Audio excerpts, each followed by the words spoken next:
Vous êtes sur le podcast de la CDI sur le design intégré. Dans cet épisode, nous parlons de design intégré avec Franck Riel, designer intégré chez Coolcut. À travers ses 4 ans d'expérience chez Coolcut, nous découvrons l'impact que le design peut avoir pour une jeune marque française innovante du secteur des ustensiles de cuisine.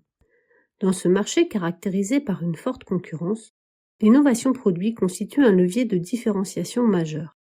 Franck nous explique comment l'intégration des compétences de design en interne permet de répondre à ces enjeux. Notre échange est également l'occasion de mettre en avant la diversité des projets confiés aux designers intégrés, la transversalité de ses missions, la complémentarité des équipes. Comment le design intégré structure-t-il la démarche d'innovation d'une jeune entreprise ? C'est un des sujets de notre conversation. Je vous laisse écouter notre échange.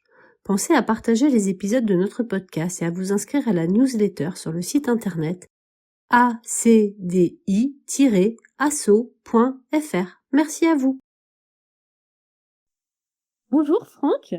Déjà, merci d'avoir accepté de participer à notre podcast. Peux-tu commencer par présenter ton parcours, s'il te plaît ?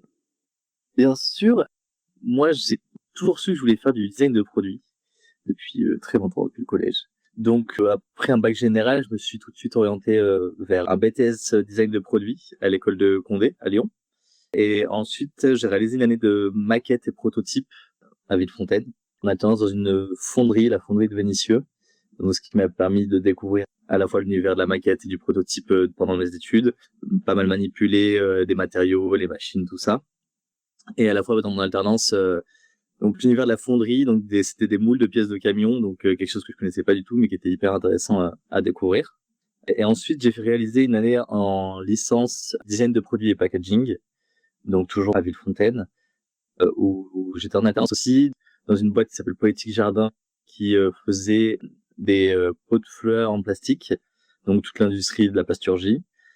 Et j'ai travaillé également pour eux aussi dans des missions un peu externes pour des collectivités, des choses comme ça, où ils voulaient par exemple travailler sur des chariots pour ceux qui s'occupent de l'entretien des villes. Après ça, j'ai donc fini mes études à ce moment-là, et donc je me suis lancé en auto-entrepreneur, où j'ai monté mon entreprise où je réalisais du mobilier en bois et en métal principalement, aussi un peu en plastique et un peu de récupération. Donc j'ai fait ça pendant 3 ans parce que j'avais vraiment envie de manipuler et de me challenger un peu sur gérer une entreprise. Donc voilà, je gérais vraiment tous les aspects, que ce soit de la création, donc de l'échange avec le client, du dessin, de la 3D. Ensuite, je fabriquais et je livrais et je posais le meuble moi-même. Donc, vraiment, je faisais tout de A à Z. Donc vraiment, moi, ça m'a permis de voir tous les aspects d'une entreprise et en même temps de la création de mobilier, qui est quelque chose que je voulais tester dans ma carrière. Donc après ces 3 années en auto-entreprise, j'ai voulu quand même revenir un peu vers le design de produits, où je voulais être intégré dans une entreprise.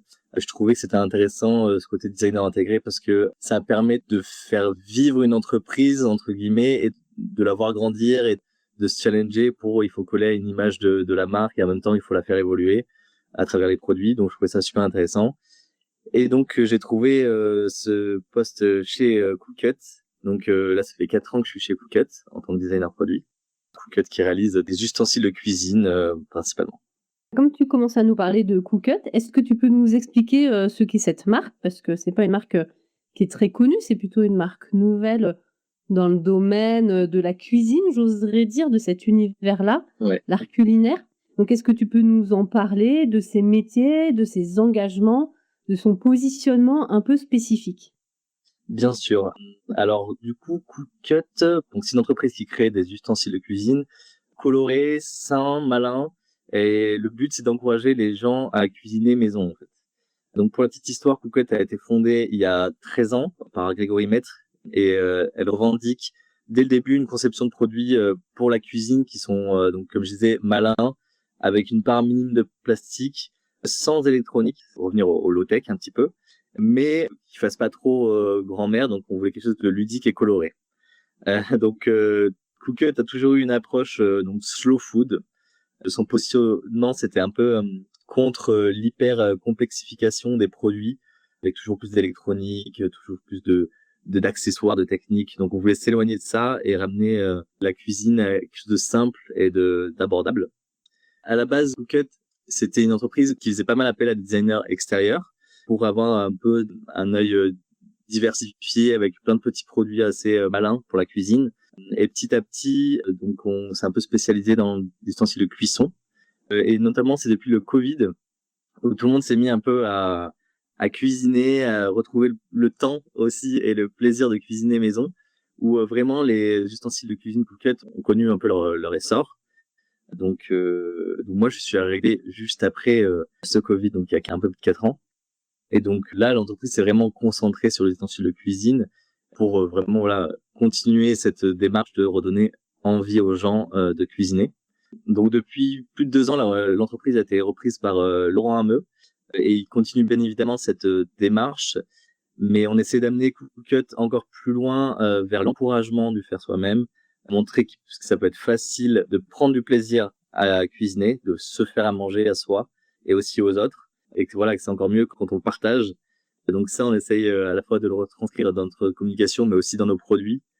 Donc on essaie toujours de créer des ustensiles qui sont ludiques, faciles à utiliser, colorés ou personnalisables pour donner envie aux gens de cuisiner, de se réapproprier la cuisine.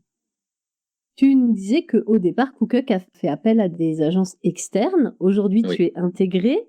Je crois que tu n'es pas seul en design, puisqu'il y a aussi des graphistes.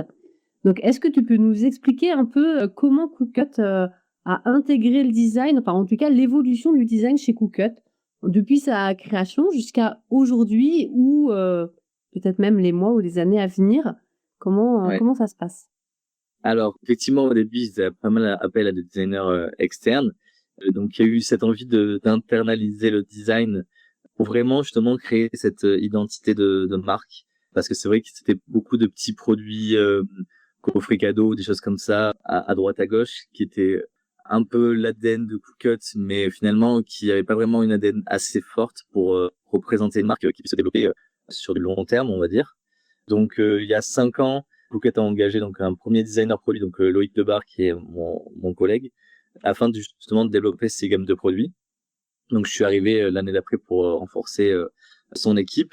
Donc il y avait déjà une graphiste, donc on était 3 à ce moment-là pour un peu débroussailler la marque Cookut, mettre de côté les produits qui étaient pas assez engageants dans l'ADN de marque, on va dire, et créer des nouveaux produits qui soient plus forts et plus impactants pour représenter cet ADN Cookut. Donc comme je le disais, avec cette envie de partage, d'encourager les gens à cuisiner, des produits malins qu'on a envie d'avoir chez soi et pas seulement dans les placards, mais qu'on a aussi envie d'exposer, de montrer aux gens. Voilà, c'était un peu la démarche qui était assez importante pour nous. Donc à l'époque, quand je suis arrivé dans les 4 ans, on n'était que 10 personnes internes à l'entreprise. Et donc la communication entre nous était très fluide, vu qu'on n'était pas beaucoup dans un open space. Donc les échanges, la communication se faisaient très rapidement. C'est toujours le cas aujourd'hui, même si on a quand même un peu grossi. Mais voilà, il y a toujours eu un peu cette ambiance assez familiale qu'on s'est créée. On s'impose un rythme de projet assez intense, on va dire. On sort entre 10 et 20 nouveautés par an. Donc il faut que la communication soit fluide. Donc voilà, c'est le développement des projets qui se fait de manière très transversale. En plus, nous n'avions personne à proprement dit au marketing, même si on était toujours chapeauté par l'œil de Grégory Maître à l'époque, qui avait vraiment un œil comme ça, très marketing. Il savait où il voulait diriger sa barque, on va dire. Mais nous, on a rapporté un peu cet œil du côté de designer produit. Notre rôle était vraiment pluridisciplinaire au design. Donc, on devait à la fois chercher les tendances et à la fois savoir comment les amener sur le marché aussi. Donc, on devait prospecter vers des futurs projets, développer de nouveaux produits, suivre la production, un peu tout ça de front, on va dire. On devait aussi gérer la partie packaging, tant la forme que la partie rédactionnelle, du coup, vu qu'il y avait personne en marketing, mais aussi tout ce qui était la conception de stands pour les salons professionnels qu'on faisait. Donc aujourd'hui, on a grandi, mais le fonctionnement, comme je disais, a pas tant changé que ça. On est 22 personnes aujourd'hui en interne, mais nous sommes toujours 2 designers produits, mais avec un alternant en plus. Et il y a 2 graphistes en ce moment dans la boîte sur la partie design. Donc la force de Cookcut, c'est qu'on a réussi à développer une mécanique de gestion et de communication très directe et très fluide entre nous. Donc les informations circulent relativement vite et chacun est très réactif et efficace dans ce qu'il fait. Et ce qui fait aussi un peu la force de Cookcut, c'est ce côté, comme je disais, un peu familial. Et donc l'entreprise aujourd'hui est basée dans une maison, pas dans des bureaux. Donc c'est pour renforcer ce côté familial, même au niveau de la structure propre de l'entreprise. C'est que voilà, on est dans une maison dans un petit village qui est Brigny à côté de Lyon. Donc voilà, on a une cuisine, on a un salon, les chambres ont été transformées en bureaux, mais voilà, on a gardé cet esprit un peu familial qui permet de qu'on échange et qu'on avance assez vite. Tu nous disais que vous étiez 2 au design produit plus un alternant. Du Oui. coup, il y a ton collègue qui était là avant toi Oui. et il y a plein de produits différents et les graphistes et tu nous disais que vous travaillez en tant que designer produit aussi sur le packaging. Du coup, entre vous, on va dire déjà vous 2 en tant que salariés, comment vous vous répartissez les rôles? Est-ce qu'il y en a un qui va plus travailler sur, des types de produits? Est-ce que c'est plutôt par rapport à des étapes ou des compétences que vous pouvez avoir individuelles, que vous allez prendre en charge plutôt une partie du projet? Ou est-ce qu'au contraire vous travaillez, tout le temps ensemble parce que vous êtes très complémentaires? Ou est-ce que, en fonction des produits et de vos affinités ou des gammes, bah, chacun a, son domaine d'intervention très spécifique? Alors, effectivement, donc travailler à 2, ça demande, de bien échanger et au niveau de la répartition des projets, c'est vrai que au début, en tout cas, on travaillait vraiment à 2 sur, tous les projets plus ou moins. Mais donc mon collègue Loïc avait quand même un peu plus, d'expérience et petit à petit, ce qui s'est mis en place assez naturellement, on l'a pas vraiment fait exprès, mais c'est que, lui s'est plus occupé de la gestion des projets et de suivre la production, on va dire, et de l'amélioration continue. Et moi, je me suis un peu plus occupé de la partie création, donc des designs de produits. Donc aujourd'hui, lui, il est responsable de l'innovation de manière globale dans la boîte. Donc il fait, mais ça c'est dû à ses études, il fait à la fois, donc il suit bien évidemment le développement des produits qu'on fait, mais voilà, il peut s'occuper aussi de l'innovation à travers des applications, la communication ou le parti marketing un peu plus. Et moi, je me focus aujourd'hui un peu plus sur le design des produits, même si on échange toujours de manière formelle ou informelle sur tous les projets. On n'a pas un projet fixe par personne vraiment, donc c'est assez fluide. Aujourd'hui, avec l'alternant que je chapeaute, du coup, on doit encore répartir un peu les projets. Mais globalement, ce qu'on a mis en place, c'est que on a des séances créatives communes tous les jeudis matins. On parle de tous les projets qui sont en cours et on prend les idées de chacun pour pouvoir un peu échanger sur tous ces projets, les faire avancer de front un peu tous, parce que comme je disais, on en a beaucoup en même temps. Donc c'est un peu ça l'organisation. Tu commençais à parler un peu d'outils en disant, bah, le jeudi matin, on a notre, réunion d'innovation et donc on partage là-dessus. Donc comment ça se passe, à la fois pour générer de l'innovation et à la fois, est-ce que vous avez besoin de générer des outils spécifiques pour vous faire entendre et pour faire reconnaître, votre valeur ajoutée dans les projets? Ou est-ce que non, c'est quelque chose qui est, intégré à l'entreprise, à son histoire et que ça coule de source? Alors, du coup, au niveau des outils, donc depuis ces 4 dernières années, les projets sont devenus plus ambitieux et plus nombreux. Donc, on a alors mis en place un outil informatique permettant la gestion de tous les projets déjà, pour avoir une vision globale sur tous les projets qu'on doit faire. On peut se répartir les différentes tâches et respecter aussi les délais, bien sûr. Donc, on a également mis en place des séances créatives, comme je disais, chaque semaine, afin de travailler en équipe sur tous les projets en cours. Et moi, de mon côté, avec mon expérience en maquette et prototype, je peux un peu chapeauter cette partie donc de maquettage, de prototypage. On a investi dans une grosse imprimante 3D aussi pour pouvoir tester, manipuler facilement et rapidement sur toutes ces itérations qu'on peut avoir. Au niveau de la partie ingénieur, donc Loïc avait fait des études un peu d'ingénieur aussi. Notre alternant aussi a fait un peu des études d'ingénieur. Et comment ça se passe après de manière globale sur un projet, on va dire. Donc nous, on cherche notre idée, on fait cette partie un peu créative où on se dit, ben, Qu'est-ce qu'il nous faut ici. Donc on va reprendre, je sais pas, par exemple un plat à tarte. On se dit ok, on va vouloir faire un plat à tarte, mais il faut rajouter ce petit plus de cookouts. Donc on va finir chercher nos idées. Ensuite, on va commencer à faire des dessins, de la 3D, un peu comme dans toutes les entreprises, et des maquettes. On va travailler en collaboration avec les ingénieurs aussi des usines avec lesquelles on travaille directement, pour que eux ils puissent transformer cette idée en quelque chose d'usinable et de fabricable pour pouvoir le commercialiser. Et ensuite vient toute la partie de test. Donc bien sûr, voilà, on reçoit les prototypes, on les teste chez nous, on les fait tester aussi par des labos. Et ensuite, on travaille bien évidemment sur toute la partie communication, autant sur le packaging que sur les PLV, en collaboration avec les graphistes en interne. Et ensuite, sur toute la partie communication sur les réseaux sociaux et sur le site internet, on vient expliquer à nos équipes quelle est l'intention qu'on a voulu mettre derrière notre produit, en quoi ça représente Coolcut, quel est le côté malin. Et voilà, c'est des éléments qu'il faudra qu'ils mettent en avant à travers leurs photos et leurs vidéos pour que les gens comprennent en un coup d'œil ce qu'on a voulu faire à travers ce produit.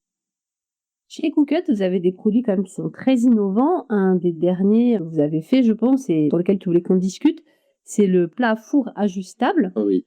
ou sur lequel il y a eu des innovations. Est-ce que tu peux nous expliquer justement comment l'idée est venue et quel a été votre rapport à vous, designer, par rapport à l'organisation de projet et les différents échanges que tu viens de nous expliquer? Effectivement, ce projet représente bien un peu la singularité de Coolcut dans son approche de développement. Donc tout est parti du constat que nous avions tous chez nous plusieurs plats à four, des petits, des grands, des carrés, des longs, et qu'en général ils prennent beaucoup de place dans le placard, ils s'empilent de manière un peu aléatoire, ça fait beaucoup de bruit. Donc voilà, c'était un peu parti de ce constat-là, en mode bon, il y a quelque chose qui va pas, et on peut faire quelque chose. Et on s'est dit que ce serait super d'avoir notre plat à four chez Cookut, parce qu'on n'avait pas encore cet élément de cuisson. Donc on savait déjà que notre technologie de fonte d'aluminium et de revêtement céramique était idéale pour la cuisson uniforme au four, mais il nous fallait un plus. On voulait pas juste créer un plat à four classique en fonte d'aluminium. Donc on a commencé par développer une gamme à la base de 3 plats un peu complémentaires qui puissent s'imbriquer les uns dans les autres, qui puissent se ranger facilement dans les placards, mais on trouvait encore ça pas assez différenciant et pas assez marqué de l'ADN Coolcut. Donc on a continué à chercher des idées. Et donc en regardant un peu l'existant, on a constaté qu'il existait certains plats avec des compartiments mais fixes pour séparer les aliments, comme dans des bento par exemple, où il y avait certaines poêles qui existaient sur le marché avec des séparateurs, mais qui n'étaient pas amovibles, ou alors qui ne supportaient pas la cuisson. Donc on s'est alors dit que ce serait incroyable de faire un séparateur qui puisse être amovible et pouvoir gérer la taille de son plat.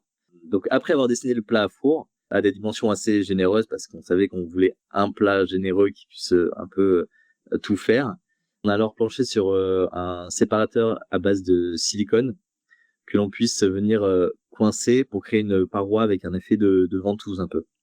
Donc on a alors fait réaliser différents prototypes avec les ingénieurs de l'usine avec lesquels on travaillait, afin d'éprouver notre concept.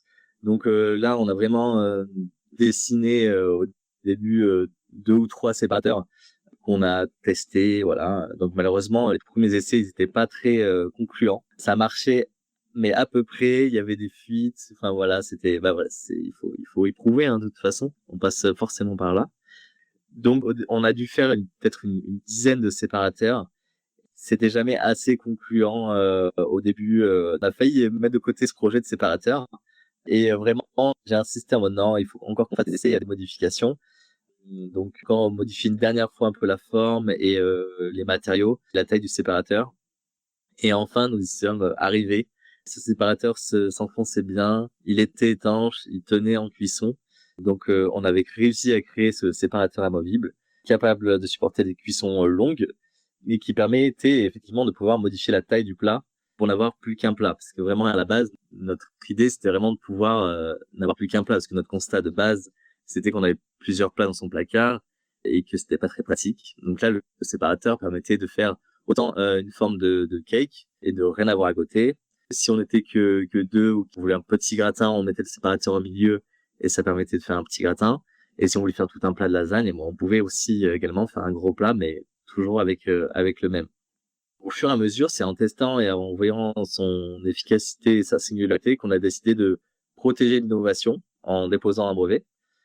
Parce qu'en effet, c'était possible car la combinaison des matériaux utilisés était inédit pour cet usage. C'est vraiment les conditions dans lesquelles on peut déposer un brevet.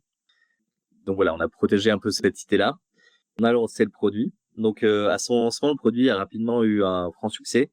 Donc les gens étaient assez conquis par le fait d'avoir une séparation pour pouvoir n'avoir plus qu'un plat. Mais finalement, en le montrant sur des salons et à force de faire des tests aussi en interne, l'usage le plus apprécié est de pouvoir cuire finalement plusieurs choses en même temps. Alors que nous, on voulait vraiment axer ça sur un plat pour toutes les tailles. Et en fait, c'est vrai que c'est très pratique pour cuire plusieurs choses en même temps. Surtout aujourd'hui, on a beaucoup de personnes dans un même groupe ou dans une famille qui ont souvent des restrictions alimentaires différentes. Et donc là, on peut faire un gratin végétarien d'un côté et avec de la viande de l'autre, ou cuire un plat et son dessert en même temps dans le four en une seule fois. Et là aussi, optimiser son four. Et donc voilà, je pense que c'est ce qui a fait aussi le succès et ce qui a ramené le côté vraiment malin et convivial de Coolcut dans ce produit. Donc on a même gagné un Red Dot l'année dernière sur ce plat. Donc on était vraiment fiers de l'avoir gagné ce premier Red Dot. Et le produit aujourd'hui offre tellement de possibilités qu'on a sorti un livre avec des recettes associées. Parce que c'est vrai que les gens étaient demandeurs de ça, en mode bah, c'est super, il y a une séparation, on peut faire plein de plats en même temps, mais lesquels en même temps? Est-ce qu'il faut respecter les temps de cuisson? Voilà, tout ça. Donc ce livre a permis d'ancrer un peu toutes ces recettes qu'on peut faire à l'intérieur.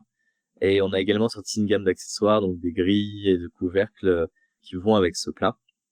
Je disais, je trouve que ça représente bien Coolcut.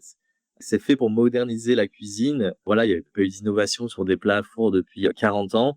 On apporte un peu cette innovation pour redonner un peu aux gens envie de cuisiner. Et en même temps, c'est un produit très actuel, comme je disais, qui permet de cuisiner plusieurs choses en même temps selon les restrictions alimentaires de chacun. On a réussi encore une fois à simplifier un peu la cuisine à travers un produit d'apparence simple, mais qui rapporte un peu ce côté malin et qui reste très accessible et très facile à utiliser quand même. Et avec du recul, puisque ce produit est sorti, qu'il est commercialisé, que les accessoires sont là aussi, tu pourrais mettre quoi en avant comme apport vraiment du design sur ce type de démarche innovante avec un concept assez global qui n'est pas finalement juste le plat à séparation, mais quand même une manière de cuisiner différente dans un plat à four. Alors, il y a différents points, mais je pense que mon regard de designer a vraiment eu un impact au moment de comparer déjà l'existant pour comprendre l'impact que cela aurait pu avoir d'avoir un seul séparateur pour ce plat. De voir tout l'existant des plats, de comprendre les usages qu'il y avait aussi aujourd'hui. Je me suis dit, mais il faut ce séparateur dans l'usage d'aujourd'hui. C'est ce qu'il faut. Il faut qu'on y arrive. Donc j'étais tellement accroché à cette idée qu'au moment de voilà où on a testé les prototypes qui marchaient pas très bien. C'est pour ça que j'ai vraiment insisté pour en faire des nouveaux prototypes en modifiant quelques paramètres. Et donc j'ai bien fait. Je pense que le designer est à la fois dans la forme du produit, mais aussi dans le fond. C'est vraiment pour moi ça qui fait l'âme de designer, c'est de pouvoir relier le fond et la forme, et que les deux se répondent aussi. On voit que c'est un plat à four avec de la couleur qui est un peu l'ADN de Coolcut, mais il y a ce séparateur qui, une fois qu'il est mis dedans, on comprend tout de suite l'usage qu'il peut avoir. Certaines personnes pensaient que c'était un peu quelque chose de fixe qui était au milieu. On comprend qu'en plus qu'il est amovible. On comprend toutes les possibilités qu'il peut y avoir derrière. Et donc après, on a mis une communication autour de ce plat où, à travers des photos, des vidéos et des PLV, on intègre donc, donc des plats à l'intérieur où on voit très bien avec ces deux plats différents, ou c'est une partie pleine, une partie vide, pour vraiment voilà, comprendre directement cette démarche qui est derrière finalement et comment chacun peut se l'approprier. Pour toi, en tous les cas, quelle est ta grande ambition pour le design chez Coolcut? C'est c'est la grande question. Pour moi, la grande ambition pour le design chez Cookut, c'est de continuer à proposer des alternatives low-tech pour remplacer certaines machines électroniques ou de cuisson. Là où il y a toujours des fils, il y a beaucoup d'électronique, ça prend beaucoup de place sur le plan de travail. C'est pas forcément très beau. Et donc, je pense qu'il y a encore plein de pistes où on peut rendre quelque chose qui était électrique, pas électrique. Rendre plus accessible la cuisine maison, mais avec beaucoup moins voilà de plastique électronique. Et à la fois toujours, je pense que ce qui est plus compliqué, c'est on a une manière d'imaginer l'entreprise dans 5 à 10 ans. Donc à travers le fait de vouloir encourager les gens à prendre du plaisir à cuisiner maison. Et donc il faut que nos produits transpirent l'âme de Cookut. Et donc voilà, il faut qu'on continue à révolutionner un peu ce monde de la cuisine. Et c'est pas simple parce qu'il y a quand même beaucoup d'acteurs dans le monde de la cuisine aujourd'hui. Et donc c'est ça le vrai challenge, c'est de continuer à mettre un petit coup de pied dans la fourmilière, à ramener de la modernité dans les accessoires de cuisine, à redonner envie aux gens à cuisiner. Parce qu'aujourd'hui, bah voilà, c'est très facile d'acheter un sandwich ou de se faire réchauffer un plat au air fryer en 2 secondes chez soi. Mais par contre, faire à manger avec des aliments de base, des fruits, des légumes, et de prendre du plaisir à le faire et de vouloir le partager, c'est ça la réelle ambition, c'est vraiment de redonner envie et l'accessibilité de pouvoir le faire aux gens, quoi. Et donc, on va finir avec une dernière question. Oui. Pour une petite structure telle que Cookut, quelles sont les compétences qui te semblent indispensables pour un designer ou des compétences que tu aurais aimé avoir en sortant de l'école? Est-ce que tu aurais une sorte de conseil, si je puis dire comme ça, pour soit des designers qui sont en agence et qui se disent bah, pourquoi pas le design intégré, ou pour des jeunes qui sortent de l'école et qui se disent bah, le design intégré, j'en ai jamais entendu parler, et donc à quoi on sert dans une entreprise et quelles compétences on doit avoir? Alors moi, je pense que pour être designer dans une petite structure comme Cookut, il faut être déjà très polyvalent, débrouillard et aussi sociable afin de pouvoir mener les différents projets de front et échanger avec tous les différents postes qu'il y a dans l'entreprise. Moi, ce que j'aurais aimé savoir en sortant de ma formation par rapport à mon métier aujourd'hui, c'est l'importance de l'organisation et la transmission d'informations. Parce que voilà, quand on est dans nos études, on est encore un peu chapeauté, moi aussi j'ai fait des alternances qui aident beaucoup déjà. Mais voilà, être organisé dans les différents projets et transmettre les informations à la bonne personne au bon moment, c'est quelque chose qu'on n'imagine pas avant d'être vraiment dans la boîte. Donc dès les études, il faut réussir à bien s'organiser dans ces projets. Et dans les études, on se rend pas vraiment compte aussi de toutes les étapes qu'il y a après avoir imaginé un produit, mais surtout le temps que chaque étape peut prendre et tous les interlocuteurs que l'on va avoir. Donc, pour pallier à ça, très important de pouvoir expliquer à chaque étape de manière simple et précise le projet, afin que n'importe qui puisse passer par là réussisse à comprendre notre demande. Pour essayer d'être vraiment clair, à toujours avoir un suivi de notre projet, un dossier, voilà, qui puisse de manière très claire, on puisse montrer à sa grand-mère ou à son frère qu'il puisse le comprendre de manière très claire. Après, ce qu'il faut savoir aussi, c'est qu'on passe beaucoup de temps à relancer les personnes, à essayer de chercher l'information, à savoir où ça en est. Mais ça fait partie du jeu. Mais c'est vrai que je pense qu'on a tous nos compétences un peu singulières. Donc c'est vrai que moi, par exemple, j'avais bossé dans la maquette et le prototype, donc j'ai réussi à mettre ça en avant. Je pense que c'est ça aussi qu'il faut pas hésiter quand on veut travailler dans une entreprise en tant que designer intégré, c'est que il faut faire valoriser ses compétences et ses singularités. Bien sûr, il faut être pluridisciplinaire, donc il faut savoir dessiner, faire de la 3D, faire des maquettes, faire des tests. Je pense que ce qui est super intéressant, c'est d'oser faire tout ça. Bon, bien sûr, moi chez Cookut, par exemple, c'est une entreprise qui fait des ustensiles de cuisine, donc il faut avoir aussi une appétence pour la cuisine, forcément. Quand j'ai développé le shaker à sauce, donc j'ai dû tester plein de sauces, donc j'ai passé des après-midi à faire des tests de sauces avec différents outils, différentes choses que j'avais prototypées. Et donc faut pas hésiter à mettre les mains à la pâte, faut être volontaire. Et je pense que c'est ça aussi que cherchent les entreprises quand ils veulent embaucher un designer intégré. C'est quelqu'un qui ose tester des choses. Il faut remettre en question certaines choses. Il n'y a pas de questions bêtes. Voilà, si on dit moi je pense que je vais pouvoir révolutionner un shaker à sauce, il faut essayer, il faut aller jusqu'au bout. Peut-être que ça va apporter des bonnes choses, mais je pense que il faut oser. En fait. Très bien. Je te remercie beaucoup pour cet échange. Avec plaisir. Sur le design chez Cookut. Et puis je te dis à bientôt. Au revoir. À bientôt. Merci beaucoup. Au revoir.